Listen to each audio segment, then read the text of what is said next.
All right. We are live. Hello, ladies and gentlemen of the world. I think you can flip it to you too. I can. Hi, I thought you did, John. Welcome. We're so excited to have you here. Welcome to our composer of our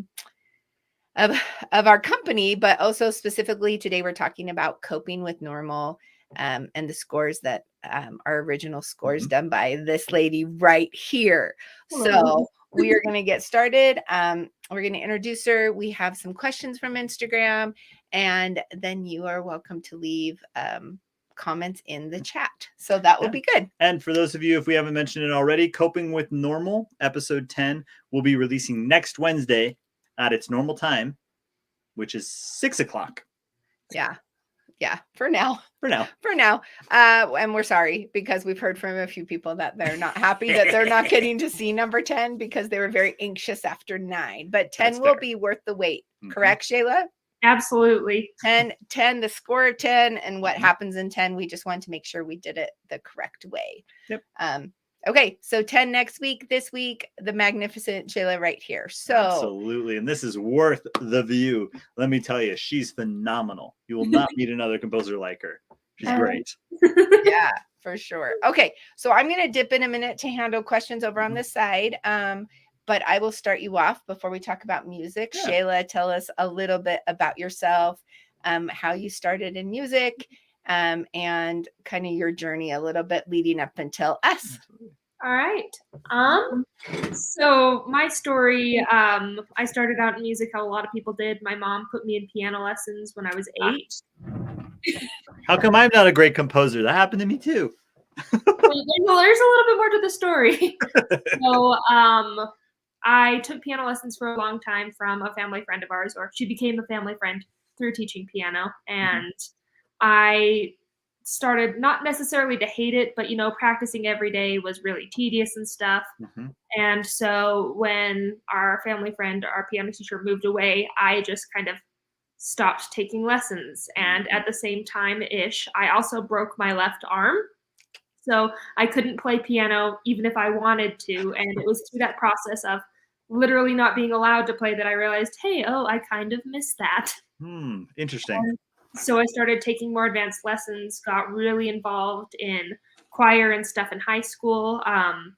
And from there decided, hey, I want to make this a career. So I auditioned for a couple of colleges and got into a performing arts program in piano. So piano is my specialty. Okay. So I'm currently in college for that, and I'm taking advantage of different composition classes and stuff like that. Over the course of like my composing life, how I really got started with that is I was browsing YouTube one day and I saw this group that was making their own songs, and they weren't very good. And I was like, hey, I could probably contribute to that. I might be able to help out. So I submitted my first song into the world, and they performed it, and it was great. And a similar thing happened where I saw another YouTuber who is now over 100,000 subscribers, which is chaotic.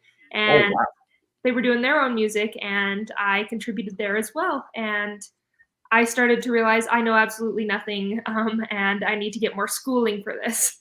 So I am currently studying with Dr. Douglas Ibsen, who is a wonderful composer, and he is kind of tutoring me. I've had some interactions with Dr. Kevin Olson, who has also helped me out with my music, and he is kind of tutoring me. I've had I hear myself echoing. That was spooky.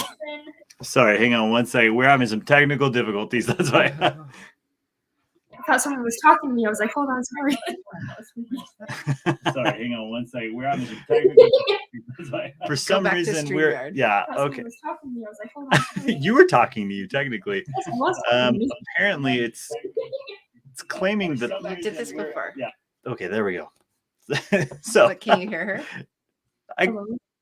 Why don't you mute the stream? Well, I can hear you from StreamYard. Yeah, but we need to be on YouTube. Right. Hi guys, this is the fun part about lives. We did it last time with John, but I knew we did it in YouTube. So you guys, this is great. Shayla, they can still hear you because I can hear you on here. It sounds good. So I Just need talking to in stop. circles anyway. It's time to move on. Yeah. Cool. No, you're great. Did you fix it? I did. Nice. We're good. Yeah, we're good. You're good. Oh, sorry. I didn't hear this anything. Is, and I this thought, screen that you're looking at Uh-huh. will no longer reflect what we're actually doing because this is delayed. So anyway, you're good to keep going. Sorry about that, Shaylin. Sorry for everyone. That was a little hiccup. If you want to do just kind of a quick summary of what we talked about so far, that'd be great. But they heard it. Like I They heard did. it. Yeah. But just in case. Sure. You never know. Just catch us back up to speed. I took piano lessons. I wasn't particularly fond of them. Then my piano teacher moved. I broke my arm. I was like, oh, I like music. I got really involved in high school. Something I didn't mention. I actually wrote a musical, which is kind of what got me this whole gig in the first place, but that's a story for another time. And now I'm a piano major at university and taking composition lessons on the side. That's great. That's the synopsis version. You did it very well. Very, very succinct. Very, very concise. It was not so succinct the first time. No, but we wanted the details. The details are great. So yeah, it's an interesting transition to go from piano to like full blown orchestration. So it was cool that like to see how you kind of got your feet wet, as they say in some circles. I don't know. People say that. People say that, right? Ground. I still know absolutely nothing. I'm just messing around with stuff at this point, and if it sounds good, I'm like, okay, we'll stick it in. If it doesn't sound quite like it should, my composition teacher's like, yeah, let's fix that. And sometimes it's not quite up to par, and I stick it in the episode anyway because I've run out of time. Hey, but that is a really good practice to be able to learn. I mean, how did you get to that point? Because I know that's a thing a lot of people struggle with, not even just in the music field, but generically speaking. I hear this all the time from writers. We're crafting a piece and it's not perfect, and a lot of writers will sit and like focus on that and like obsess over it until it's perfect and never release it. What have you found? What are some tips and tricks to how you've been able to overcome that perfectionism that we creatives usually have? Release things? Ultimately, it comes down to a deadline that you can't really wiggle around. If there's a deadline coming up, you have to move on. You have to keep going, or else you're not going to make it. Also, my very dear husband reminds me, hey, you've done this 4 times. It's time to move on. So he's a big help in keeping my head on straight. That's good. Yep. We need those anchors in life, don't we, as creatives? Oh yeah. So launching kind of into the actual music portion of this, I want to kind of start with one of my favorite things to hear as a writer and a creator. Talk to us a little bit about the character themes and kind of what your process is. One of the questions we received from McKinley was specifically, what is the process of creating those character themes, and what kind of it inspires you to create those? Does that make sense? Yeah. So it really depends on kind of what stage the character themes were composed at. So we've got a series of character themes throughout season 2 and season 3, which is what I've written for. Initially, I just kind of sat down at the piano or on my MIDI software and just was dinking around until I found something that worked, something that I liked, and then I just kind of expanded on that idea. And kind of through the process, they became truncated or they adapted in other ways. So there are a couple of really recognizable themes, like Sherry's theme, the little do-do-do, do-do-do, do-do-do, do. Stuck in my head all the time. Yeah, mine too. A lot. I find myself accidentally writing that in, and I'm like, Sherry's not even in this scene. What am I doing? It was just one of the more solid little bits that I wrote.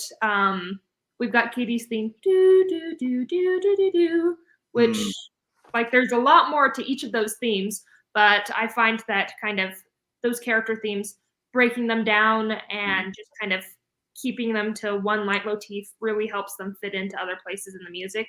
So that's kind of how it started. Is I created a whole fully fledged piece of music, and then I was like, I like this part of it. This is going to represent the character everywhere. Yeah. And then there are some characters, like our cowboy character Zebediah in this season, that really to figure out his character theme, I was trying to figure out kind of the vibe I wanted to go for. So I was looking at a lot of dark Western music on YouTube, trying to figure out that kind of gritty, as my composition professor puts it, spaghetti Western sound. The Italian Western opera stuff, trying to figure out how to nail down that sound. And eventually I came up with something with like the tubular bells and an acoustic steel string guitar and stuff, a little bit of heavy piano that started to represent him. And now he's represented pretty much ultimately by the steel string guitar or a low sounding harp. It evolves. Yeah. Then that's interesting to hear you talk about the way that the themes evolve, because I find that very similar to character work in a script. Sometimes you just will start with something and it'll just kind of run away from you. I don't know if you feel like that, or if it's a lot more logical, like a decision on the music end. What would you say to that? I'd say that character themes have a little bit more room to evolve because the characters are evolving through a story. We don't have to worry about kind of keeping pace, because as you write something over and over again, like naturally changes are going to occur. A little example I had this piece that I wrote in the 8th grade on piano that over the past, how old am I? Like 8 years? I don't know. However many years since then, has turned into something completely different. I found a little recording on my mom's phone from when I was however old I was in 8th grade. Yeah, and it's a totally different piece to what it is now. So things will just naturally evolve if you only keep them in your memory. So I kind of just use my memory for reference. I'll occasionally use sheet music that I previously composed, but when it comes to the character themes, they're pretty much just up in my head. That's great. I love that. So then what kind of, going with the second part of this question, what inspires you as a composer? When it comes to either character themes or just in general, is there specific music? Are there specific composers? Is there a specific piece? Like where are you drawing inspiration from? I am a huge John Williams fan. John Williams, Hans Zimmer, Howard Shore, all those guys, the greats. Ultimately what inspires me is how they're able to create something like totally unique to them. Like they've each got their own very distinct styles. And I just want to kind of one day be as recognizable as John Williams and his playing around in the Lydian mode and stuff like that, or Hans Zimmer and his use of like deep new sounds that he comes up with. I watched a YouTube video with him talking to Vanity Fair a little while ago, talking about how for one of his pieces, a new instrument he created, he had a bunch of created? Yeah, created. He had a bunch of these brass players playing into a piano with the pedal down, which allows the strings to resonate. And it just created a whole new brass sound. I can't remember what film he used that in. I want to say Interstellar, but I'm probably wrong. I would know. But like just being able to kind of experiment with sound and stuff like that, I'd love to do that someday. Currently, I am little measly me trying to figure out how the woodwinds work. But I'm hoping that one day I'll be confident enough in my compositional skills to be able to reach out to different mediums of music, as it were. Yeah, absolutely. That's really cool. I didn't know that story. And it's great inspiration to draw from, I think. He did some pretty good stuff. I think he's involved in some big pictures here and there or something. Yeah. Just one or two. Great. So then this next question is about kind of the workload. Like as a composer, how many hours? I mean, I guess we can look at it let's divide this question up into 2 bits. As a composer, how many hours are you spending on creating your pieces? And then specifically, I guess, how long is it taking to do episodes of Coping with Normal? And is that different, or is there a time, or do some pieces take longer than others? Like, what does the timetable look like for you as a composer? So initially in season 2, it looked like I could slap together an episode in 2 nights if I just kind of put the pedal to the metal, because I really did not know what I was doing, and I was just putting together sounds and calling it good. If this character showed up, we stuck their character theme there, and it played through. It didn't matter if it fit the scene or not. It just stuck there. But now, as I'm evolving, even over the course of the season, each episode is taking longer and longer to score because I'm learning more and more techniques as I'm going to school for it. Right.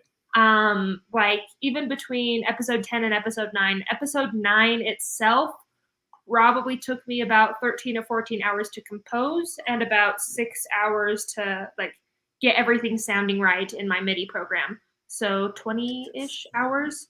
And this one, so far, I think I've spent just that much time composing, and I'm currently 5 hours into editing the audio. So, well, in your defense, episode 10 is it's longer. It's a monster episode. Not only is it a monster episode, but it's like a very pivotal episode. There's a lot going on. Yeah, it almost acts as a mid-season finale. So you've got a lot of emotional stakes that you're trying to convey through emotion or through music, right? And I'm experimenting with new combinations of instruments and different ranges, adding new themes, kind of stuff. So it just kind of takes a little bit longer now that I know what I'm doing-ish to keep, like, I keep kind of upping the quality of the compositions in some ways, and I'm trying not to let other parts of it slip. So it's just, I'm holding on for dear life, trying to make sure everything holds together until the end of the season. It is just taking longer and longer each episode to get through. I relate to that so much. I have no idea. Yep. So this current episode 10, has taken me over 25 hours. I think beginning of the season, the first episode took me maybe 15. So yeah. Have I ever told you how grateful we are to have you? have I mentioned that lately? You guys do a ton more work than I do. Like, I call and you're always working on editing. I mean, we clocked it. I'm not going to tell you how much we clocked in. It's a disgusting amount of time on average, but it's worth it, right? I mean, I think you would agree that, it's not like we're slaving away. We're working hard, but this is what we love to do, right? So absolutely. Like, I couldn't think of a better way to spend my free time right now. Like, the free time that I do have, I spend doing my little arts and crafts stuff on the side. But like, when I really want to do something that I'm passionate about, I come back to the music. So it's just, I love it. That's great.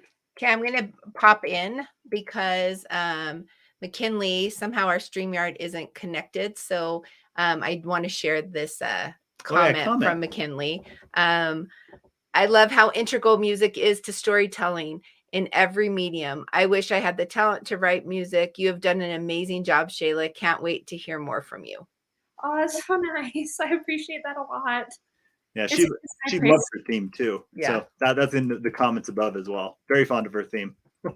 So we'll figure out how to put comments up on the screen next time. But for now, just wanted you to know she was shouting you out. And McKinley has her own talents, and you are awesome as well, McKinley. But absolutely, Shayla's a rock star. McKinley played Quinier, right? Mm-hmm. That's correct. Okay.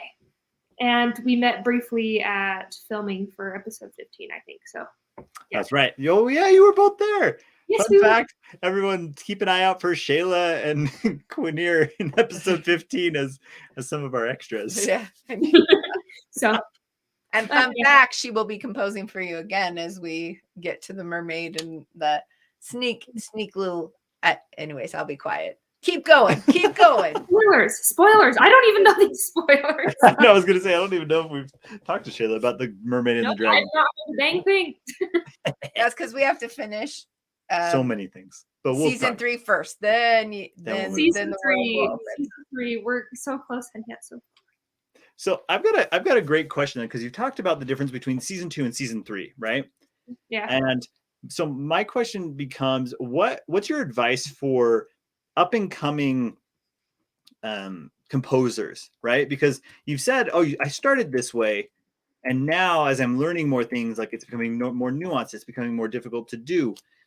So would you say that composers should, wait before they get all these skills, or should they just start and like learn as they go? What have you found to be the most beneficial to your career?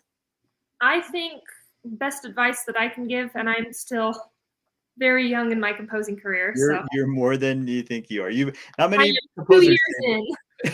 but not many composers can say they have almost 2 full seasons of a web series composed underneath their belt. I mean, that's Without any nearly previous resume. Yeah. it's nearly 4 hours of content, Shayla. It's a ton. It's a lot. I think the best advice that I can give is branch out and try new things, but start where you're at. Like if you're only familiar, like you played maybe like tuba in band or something, write something for the tuba and slowly branch out from that. Don't be afraid to try new instruments, which is something that I was very scared of for a very long time. Fair. Fair. I think it was episode 4 or 5 that I was like, of season 3, that I was like, yeah, we're going to try new instruments. And then my workload got increasingly higher because I did this to myself. I really, really did. I love that.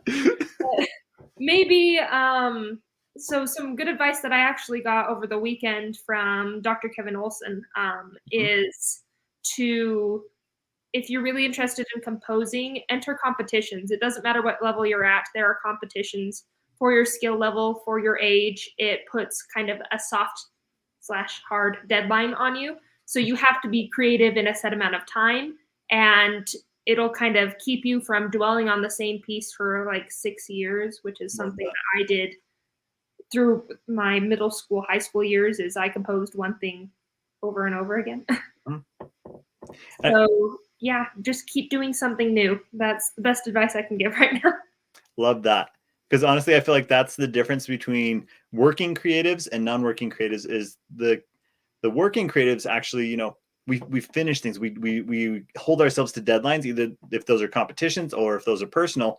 Doesn't really matter. You just need to be having them so you can move along, right, and develop new skill sets and expand your horizons. I love that piece of advice. I think that's gold. It's gold right there. So we got another question in on the gram. What is why can't I talk? What is your favorite theme that you have composed for coping with normal? There it is. Wow, that was a hard sentence. That's a good one. I think my favorite theme, are we talking character themes? Are we talking? It just said theme, but I'm assuming, let's go with both character and whatever the other theme was that you're I'm thinking that the opening sequence for season 3, I actually really enjoyed creating. It was the first thing I created for season 3. And I decided to add a bunch of instruments just because that was before I started branching out. We got a random trumpet in there that never exists in the score again because my trumpet sounds are hot garbage and I don't know. So, yeah, that's the one instance of trumpet that you're going to hear every episode, but that's the last you're going to hear of that for a while. I really enjoyed the opening theme just because, so the original opening theme from season 1, I adapted for season 2, and it wasn't really my own. So I was working with little bits and pieces from that to create most of the character themes in season 2. But season 3, I was like, hey, I'm really going to make this my own. Good. And so I essentially rewrote all the character themes into it. So it's a combination of everybody that I've really done extensive character themes for, and it was just fun to Frankenstein together. But if we're looking at character themes, I think my favorite single theme that I've created has to be either Katie's or Sherry's, just because they're kind of more solid, well-rounded musical pieces that I can draw from any part of. Though y'all probably haven't heard the full bits, and that's my fault for not. They're really cool, though. I've heard them, and they're awesome. But yeah, so I really enjoyed it. Hopefully, we can release those at some point for the general public. Oh, we'll figure that out. Don't you worry. That's after season 3. After season 3. Let's get through that, and then we'll call it good. Yeah, so those are some of my favorites. And I also really like the new theme that I've come up with for Evelyn, which has actually subtly changed throughout season 3 as she's kind of gone to the dark side. Like, her theme is actually what opens the opening title theme stuff. Do do do do do. And it has slowly, as she started warping in the Elsewhere, it started warping with her, and now it's technically flipped upside down, is what her character theme is. Do do do do do. That was not in any key signature that existed on this planet. But instead of kind of arcing up and coming over, it's arcing down and coming back up.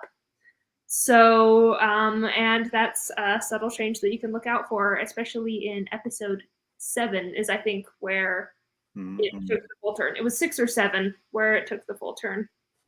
And they'll see it featured again in episode 10, right? There's a moment in there. To give mild spoilers. Very mild. Like, you can allude to general movements, but since we're releasing it next week, all right. So the theme might start going from this to this again, but don't. Yeah. So listen for it and see what it does, because it doesn't just stay there. It does a really cool thing, and I feel like this is safe to say you can follow the emotion of the piece through the music you're hearing, but also through what you're seeing, right? And it's all perfectly blended together. It's such a cool moment. I'm so excited for everyone to see that moment. It's one of those moments that kind of just keeps you on the edge of your seat, makes me cry. I cried so much composing music for this series. Well, that's good. It means you're feeling the music, right? You're feeling it. Yes, like the one time that I absolutely made myself distraught, I remember calling you guys just in tears, like, it's so good, but it hurts so bad. Which scene was that? Just for our viewers here, for the general public. It was the scene where Katie's kind of coming to terms with the fact that her family is gone while she's talking to Nolan after they've just reunited. That was episode 7, I think. 7. Yes, exactly. It was episode 7 because I remember composing the horror stuff for episode 7. So yeah, it was that moment. I adapted Katie's theme a little bit. She got her, what I like to call the vulnerability theme, which is what plays there, because that's the first time we've seen her being truly vulnerable with everyone / anyone. And that particular theme is starting to be associated with Katie's vulnerability. You will also see it in episode 10. I got to listen to it again. I'll show you after stream because I need you to take a look at that anyway. Great. Yeah. So next question for you is. Oh, I've just forgotten it. Give me a second. I have one from over here if you want. Oh yeah, go for it. Okay. Then we'll get to mine. Great. I'm this way. I'm going to lean in this way, so I'm not just a creepy voice from over. So I think people would like to know about the workflow that happens as far as your creativity goes, as it comes into what we're producing on this side, how that all blends together. Like, what do you, I know what you do, but do you score to we just give you a concept? Are you scoring to footage? Like, how does our workflow currently work? And if you two could explain that. Sure. All right. So ultimately, you guys edit the episodes and you give me the footage. Sometimes. These rough cuts of it. But from there, what I do is I will stick it into my software. I use Logic Pro X, or 10, I guess it is. I call it X, but it's really 10. And so I'll just stick it in there and I'll put a general tempo track underneath it and try to align kind of scene changes or shot changes, things that are really emotional moments with kind of downbeats on the click track. I'll modify it ever so slightly as it goes throughout.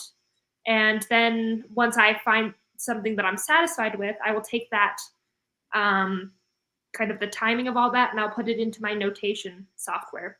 Currently, I use flat.io, which I'm paying for a subscription to. It's free for the first 3 scores, but I have written significantly more than 3 scores, so I needed more standard features. And I use that because I can access it from anywhere. I don't have to have my personal computer with me to do that. Oh, that's nice. Yeah, it's cloud-based. It's wonderful. It's like Google Drive for music. It's brilliant. Wow. Yeah. So after that, I start kind of laying in basic themes and kind of where I want the harmony to go. Anything that's a really big moment, I'll just make notes in the score for, and then my current process is just go start to finish. That's kind of how I work.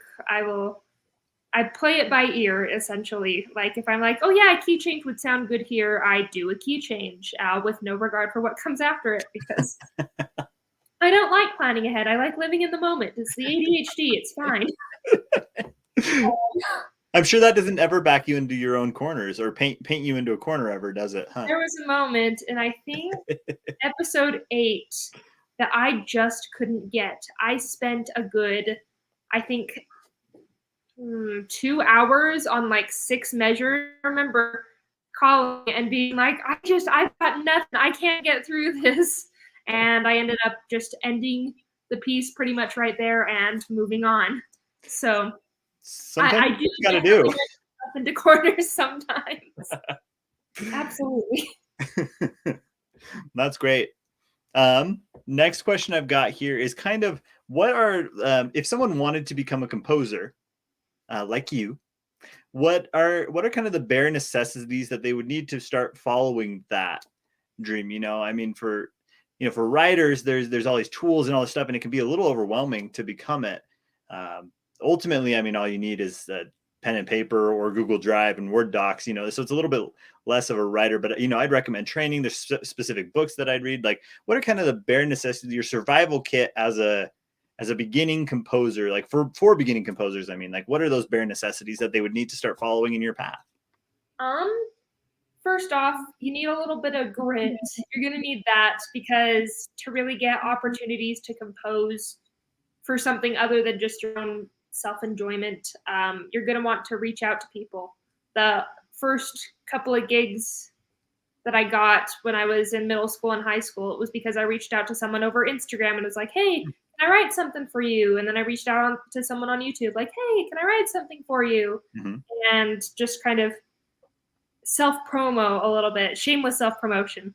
So that's what you're going to want to start with if you're looking to do it more commercially, I guess. But if you're looking for just kind of the bare necessities to do it on your own, I'd recommend a notation software that can play things back. Like I mentioned before, Flat is wonderful. First 3 scores for free. I've said that multiple times. Good. It's got to get reinforced somehow. Yeah, MuseScore is a completely free program that's downloadable. I don't use it myself because I learned on Flat when I was like 13 and just never did anything else. If you've got some money to pour into it, Finale is a good notation software. It's like the industry standard for, I think, Leonard, and then Sibelius is also an industry standard for the other company. The 2 big publisher companies use Sibelius and Finale to kind of format things. Okay. So if you've got money to pour into it, do that. And then the next thing you're going to need, if you want to kind of have more polished stuff, I'd recommend something like GarageBand, or if you've got money to put into it, Pro Tools or Logic Pro or something like that, to kind of play back your music for you, and you have a little bit more control over it. And then the ultimate thing that I recommend is just doing research on YouTube. There are some great channels out there that have a lot of information about composing music and stuff, and I'd really recommend taking a look. Cool. Love it. Yeah. Well, I was just about to ask a question. Oh no. Give me 1 second. The live thing. Sorry, I'm going to peek in here. So one of the cool things I want to know, this is for me, because I think it's really, you and I have talked about this, because we talk back and forth, and the 3 of us often talk. Once the score is done, or Shayla has an idea, then we'll talk about the storyline. We'll make sure she's hitting the emotional points right. We'll make sure the writer's on board.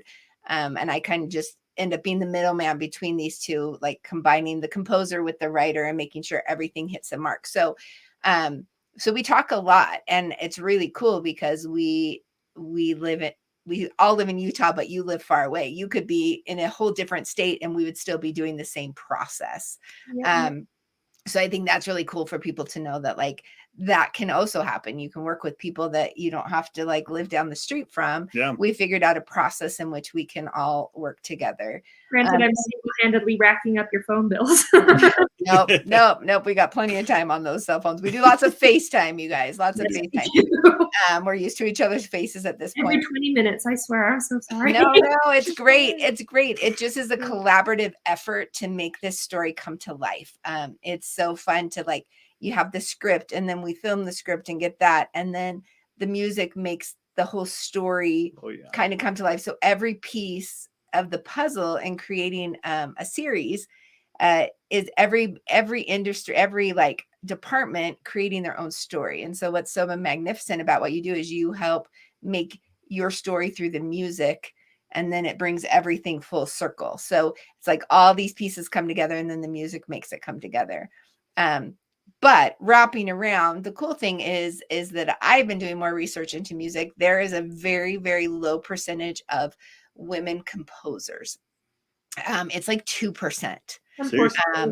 So you are forging the way, and that you really have a brilliant mind. So I think the question for everybody that I think would be interesting to talk about is, in your department and in your studies right now, are there other women in your department and in your studies, or are there more men? And then is it just that those women aren't having opportunities once they are out of like their schooling and their education? So I don't know what you know about that, but I'd love to know if you are like an entity in your program, if there's more men than women, and then if it's just that men, like how that plays out after, like what their goals are as you've talked to your department on moving forward. Well, just the general music department, we've got kind of a smaller-ish department. There are only, I think, 13 people majoring in piano currently at my school. So really close-knit, tight-knit community. We all know each other.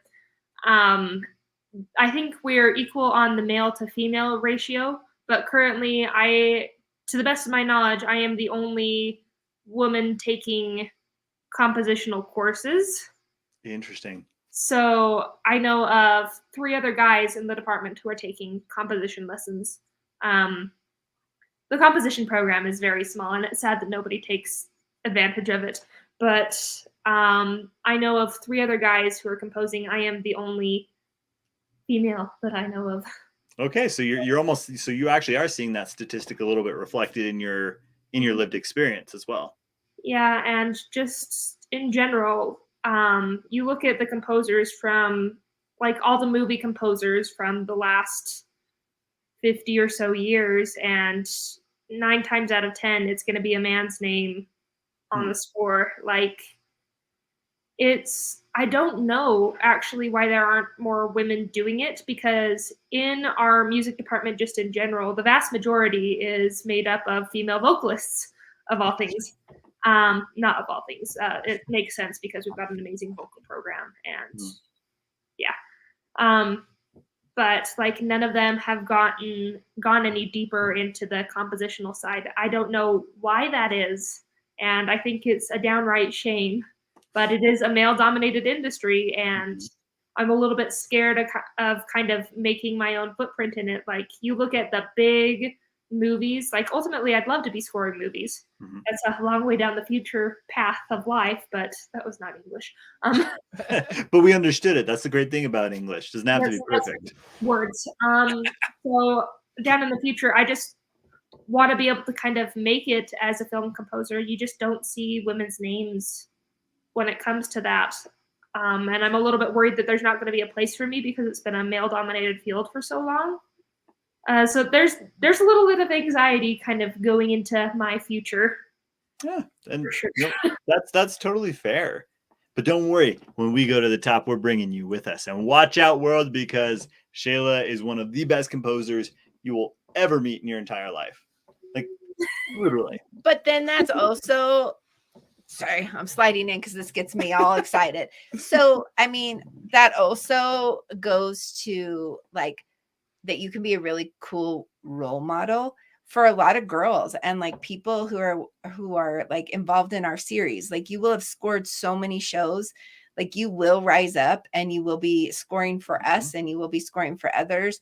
Like it will be your job and your career, and to know that you can inspire younger girls to follow this path, like it makes you kind of a pioneer in the industry. I'm not trying to make it like really like big, but right now with such a low percentage, and the fact that you are working so hard and are so willing to learn and are actually experiencing what a lot of male, female, doesn't matter, aren't experiencing. And we have men on our team and women on our team. So I'm not like discriminating that way. I'm just saying what a cool role model you can be for young girls who love music, to understand that they like can do this. Anyways, so just shout out to you and any girls, like she would be a phenomenal person to follow her journey, because she's someone to watch, and she's a good person, and she's a hard worker, and she's educated. And so, you know, if you're interested in music and you're listening to this, reach out to her, reach out to us. She would be a fantastic mentor in your musical journey. And so I guess I'm just really proud of you for paving the way. Like I feel very, you know, that, you know, I absolutely love and adore you. And I'm so proud of the work that you're doing. And I know that you'll also pay it forward to other people. So just know, if you can't find her, reach out to us, reach out to Cooper Home. We will attach you, because she would be a great person to help motivate you and encourage you on your journey. Okay. There's my 2 cents, even though you can only see half my head. It's going to be a great live. Maybe listen to it without watching it, and then it will be better. Do both. Half a heads is better than none ahead. Okay. Sure. It's a great podcast. Yeah. So here's a question. Another one that we got is, what is a question that you wish I would ask? If that makes sense. Very snarky question, but what's the question that I wish you would ask? How am I doing? I don't know. How am I feeling? How's my week gone? I'm feeling stressed. We're approaching finals week. Yeah. Don't remind all the people out there who are approaching finals week. It's negative air. Solidarity. So on that though, as you're talking about that, what is when you are so busy and so stressed, what is your way to get through your creative blocks? Like I feel like that's kind of what you're talking about. Like how do you get through that? I will typically do anything else but music. Currently I'm working on crocheting. Hey, look at that. There's a whole blanket in the other room that I'm working on. Just doing something physical with my hands. I will, to kind of keep music in the background of my life, I will watch movies. I have been really into rewatching the Barbie movies, of all things, lately, because they tend to have scores from like big composers. Like you've got some Mendelssohn, so a lot of Tchaikovsky, like a lot of good names that are being rescored and stuck into some of these Barbie movies, some of the really good classics. That's what I've heard. Never seen one, but I hear there's some good music in them. We'll have to do a watch party later. We'll get you familiar with Barbie. Barbie party, let's do it. I'll watch movies. I'll watch YouTube videos about composing occasionally. There's really good channels out there. There's one that analyzes video game music. Really cool. Really? English. It's called 8-Bit Music Theory, and it's absolutely wonderful. I'm currently in a Discord for their stuff. They've got weekly composition challenges, which I have been a little bit too compositionally busy to do recently. But there's a lot of good resources out there that I kind of dabble with when I can't come up with my own stuff. So. Great. Yeah. You ready for the one more before we will end here pretty soon? But this is yeah. Sorry, this is a cool question. Shayla, I know your music has little things in it that only a composer would see, but would be cool to know and point out. What's something cool that you want to point out to us about your Coping with Normal score? So ultimately, it's just how kind of character themes will sneak in there, and sometimes how the music is doing something subtly to help tell the story. A couple of things that aren't character themes, we've got other themes. The lie theme, which is just a theme descending down in half steps. So a little thing to know when a character is lying, typically if they're telling a falsehood, you will hear that little theme going down. We've got the betrayal theme that plays when somebody is either thinking about betrayal, is actively betraying, or has been a betrayer in the past. That's actually loosely based off of Katie's theme, because it's Katie and she's her. So there are like little things like that that represent things that the characters are doing, not necessarily which character it is, but they can often be seen in the character's associated instruments. Like with Sherry, you've got her associated loosely with the woodwinds. With Nolan, you've got him associated with the French horn. With Dee Dee, you've got her associated with the harp and now kind of string orchestra. So, and like Katie, you've got her with piano, which I've used less and less of as I've learned to use other instruments. So that one's not as tightly knit together. Same with just the shadow and the elsewhere, all kind of wrapped into one, represented by the piano. Like instruments representing people, different themes that play in those instruments, I think are really, really cool. And I sneak things in there. You sneaky composer. So is that our last question? Yeah, so this McKinley I wish I could pop them up there. We'll do that next time. She's just saying I need to go back and watch all of Roy's scenes to see if the lie music is somewhere there. I don't trust that man, but is he being truthful sometimes? If you're looking for the lie theme, you'll get your answer. In season 3 specifically, Roy's theme was just a tin whistle in season 2, and it was just annoying in season 2. But his theme did return in season 3 several times. His little do do do do do do do do. I love that theme. That's one of my favorites from season 2. Actually, that one. There's a few other ones, but I love. Like the charms and stuff, all 7 of them coming together. That was fun. Oh, the charms. Can we talk about the charms for a hot second? Do we have like a few minutes to talk about it? Because that was so freaking cool. Sorry, excuse me, French. But like I love the charms theme. Can you tell us a little bit about that process of like and what we're even talking about, first of all? So the charms in season 2, 7 magical objects, all kind of with their own power and stuff. What I did is I layered a synth track with one instrument representing each charm, and it could be interchangeable. You could have just one instrument going and still kind of get an idea of what was going on. You could have all the instruments going, which it did inevitably happen at the end of season 2 when we got all the charms together.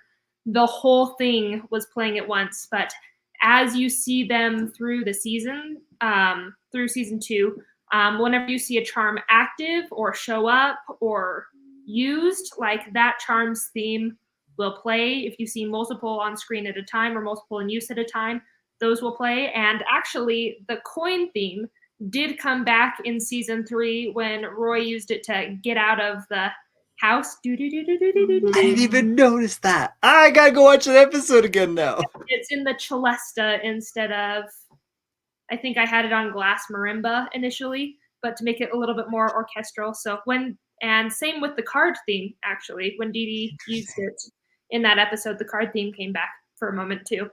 So ultimately, they could be played on their own, or you could combine them all, and they would all play and fill out a full instrumental track when put all together. It was so fun to edit that music within the actual like construction of the episodes, because if you go back and watch it, like you said, you'll see a charm and you'll hear a very familiar theme, but it'll be a little bit different with each charm. Each different charm has its own spin on that piece, and it just sounds a little different. So if you're looking to go have a fun adventure, go back and watch season 2 and look for those specifically.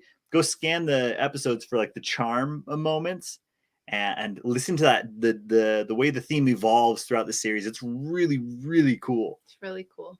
Is it at all like, might be a really dumb question, like how Peter and the wolf, like how they all have like their Yeah. Do you know what I'm talking about, Shayla? I learned that with my piano ensemble group last year. So yeah, how they all have like they're like when you hear it, you know they're coming. I'd never even related it. Like yours is so different and a little bit more intertwined, but like I don't know, really cool. But obviously, just Shayla and I know about that. So there you go. I'm just uncultured. Go watch Peter Wolf, I guess. I don't know, but ours is cooler. But I don't know. I don't think I'm quite to that level. That composer, genius. Right, but cool, but really cool, Really cool concept that you were able to portray really well in season 2.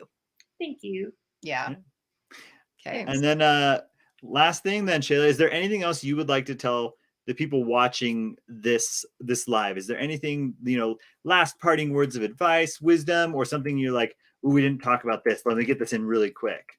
What do you got for us right here at the end? All I really want to say is there's so much that goes into these episodes behind the scenes, and just thank you for being patient because I think the combined amount of work just on episode 10 that we could all stick together would probably be about 100 hours or more.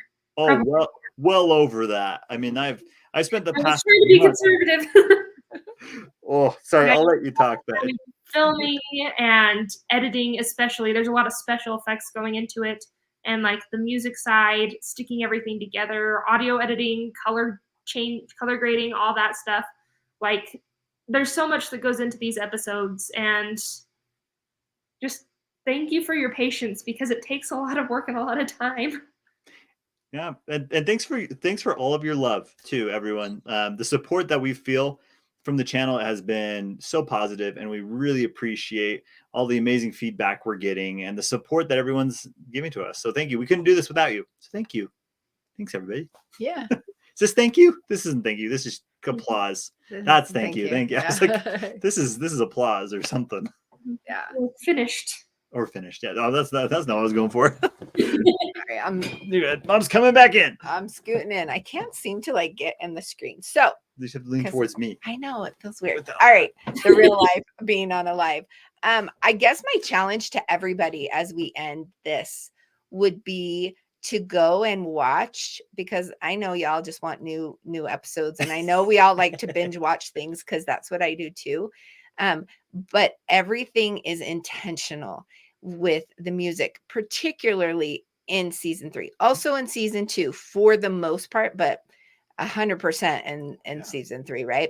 I would go back and like look at some episodes of season 2 and then season 3 and see if you can find some of the music that Shayla has done. If you really listen, even like I was thinking about Zebediah with the mom and how you intertwined the Finding Home reprise, right? Is that what you did?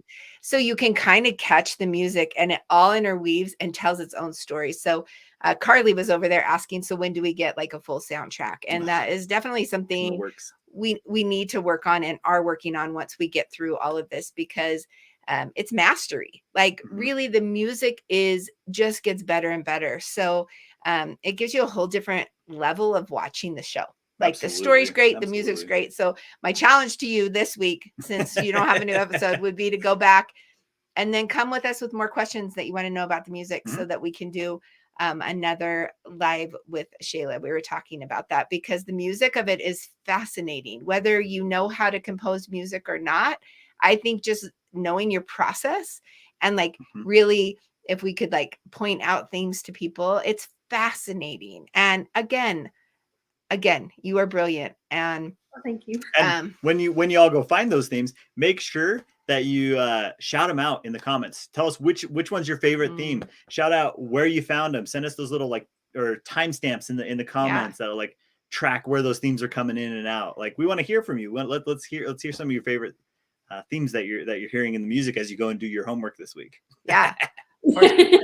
For sure. So, just keep following along. The music is not going to end. And as we move forward, Shayla, after she gets through finals and we get through season 3, there's some fun stuff coming with the proof of concepts we're doing and some fun things that Shayla has in the works for that. And support is everything, and music is everything. So remember, we have the GoFundMe. For you watching, you're all good. You guys have all been here to support, but otherwise know that that would go towards this girl who's building a career. Remember, not many women in the industry. And that would be a really cool way to contribute to like where we need to be and building and helping this. So we appreciate your time because we know how busy you are. And she, in fact, right before we hopped on, she was composing music and we were chatting, and then we were like, oh, we have to go live. So she's a rock star. Go follow her and give her shout outs, and it's well deserved. We just got educated.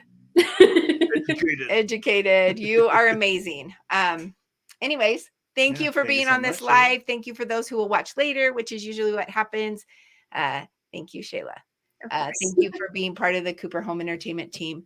You were brilliant, and we are completely grateful for your talent and your skill and doing all this with us. So it's part of the fam, and we adore you. So it's the most positive work environment I've ever been in. So I just love every second of it. That's so sweet. Thank you.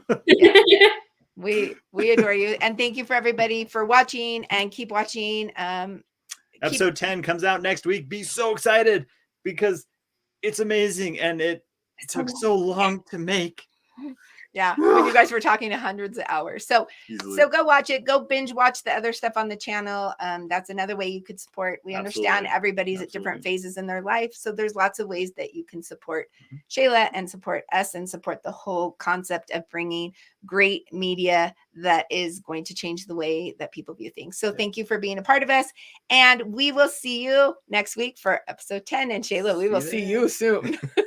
Probably within the next hour. Hopefully I can get this perfect. Okay. All right. Thanks, everyone. Bye, everybody. Bye. Goodbye.